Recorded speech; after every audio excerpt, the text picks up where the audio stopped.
Hello, well, I've been getting some feedback from people lately about my videos, and they say, Nick, you know that bookcase you have in the background of most of them? It makes you look too highbrow. You're looking down on us. Look at all my books. And so I thought I'd jazz it up a bit with a different background. And second of all, I'm not a pilgrim, right? I'm not dressed as one, right? I'm not. This is just happens to be a very warm jumper over a white polo shirt, you know. So I'm not a pilgrim, just like the collars. Okay, so tonight I want to talk about the Russians and moon landing conspiracy theory. What did they know? What didn't they know? How were they involved? Well, I've looked at quite a few moon landing conspiracy videos. I've seen discussions on moon landing conspiracy websites, and I've even managed to ask some moon landing conspiracy theorists. And those who don't abuse me or tell me I'm a shill for NASA, if I was a shill for NASA, I'd have a bigger Christmas tree than that in my kitchen, really. I'd have a bigger kitchen. I'd have a better webcam if I was a shill for NASA. Some of the more polite ones have given me their answers to this.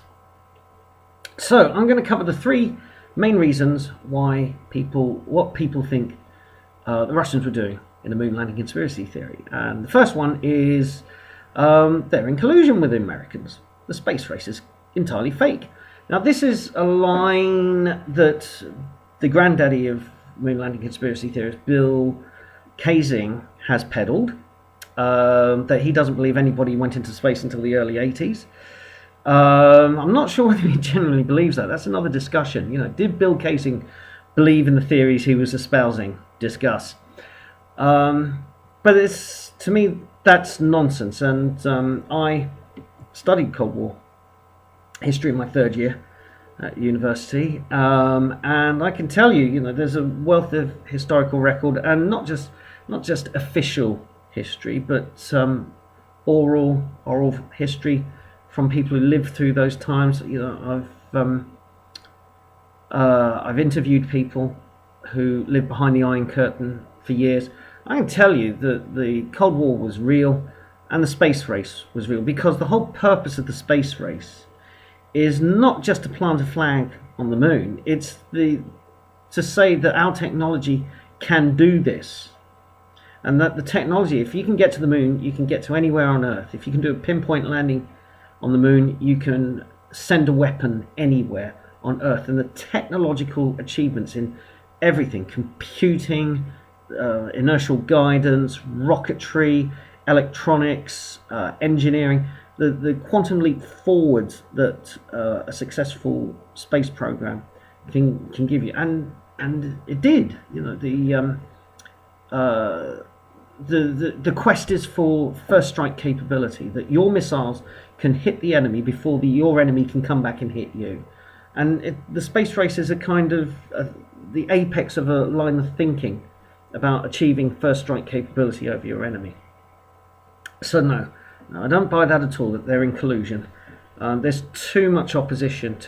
We know this as historical fact. There's too much opposition between left and right on this one. So this brings me around to theory number two, that the Russians didn't know anything at all. I don't believe this either, mainly because if you look at the history of the KGB, they're the most ruthless and efficient spy agency the world has ever known. And I speak as a very proud British person who loves MI6 and James Bond, but I've got to tip my hat to the KGB. These are the guys that in the 1930s managed to get their agents into high-level positions in the US State Department, and also the British Foreign and Colonial Office. Alger Hiss, Philby, Burgess, McLean and Blunt, John S. Service, and the name escapes me, but he was a senior Treasury official who later became America's first appointee to the World Bank, and he was a Russian agent, he was highly placed in the US government, but he was actually working for the Russians. And in the 70s, the Soviets had agents in the US government. There was even a whole family of spies passing information to the Soviets. So they would have found out, they would have known. The idea that you could hoodwink the KGB with a plan like a moon landing conspiracy theory, especially once you start bringing in film industry people. You start bringing in Kubrick and the British film industry, as conspiracy theorists will have us believe. Leaks are plenty. The opportunity for leaks and information getting back to the Soviets is the probability is way too high. Of course, the Russians would know. So this brings me round to theory number 3, is that the Russians found out, but America blackmailed the Soviets somehow. So there's 2 lines to this. So one I've heard on conspiracy theory forums is that Russia finds out that America has been faking the moon landings, and America finds out that the Russians know, and so the Americans threaten to nuke the Soviet Union if they blab. There's a problem with this, and that is, if America's got to have a first strike capability, as I mentioned, because if they launch an attack on the Soviet Union can launch an attack back. So you've got your mutual assured destruction. Is that really worth it just to keep your little secrets safe? I don't think it's, the risk assessment on that is just ludicrous. The United States wouldn't do that because they lose. They lose. And the second thing is that the United States have got to launch their missiles very quickly. They've got to come up with a pretext to nuke Russia, and very quickly, because the Russians can blab the moon landing conspiracy theory information very quickly.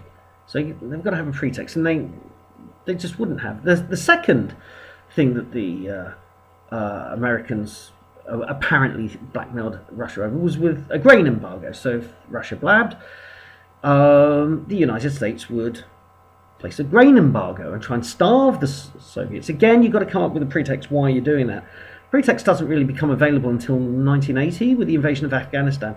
And besides the grain embargo, much touted by conspiracy theorist Bart Sibrel, is really ripped off the plot of a very dodgy early 80s TV miniseries called World War III, starring Rock Hudson and David Soul.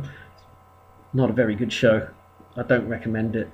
But yes, there's a grain embargo in that film.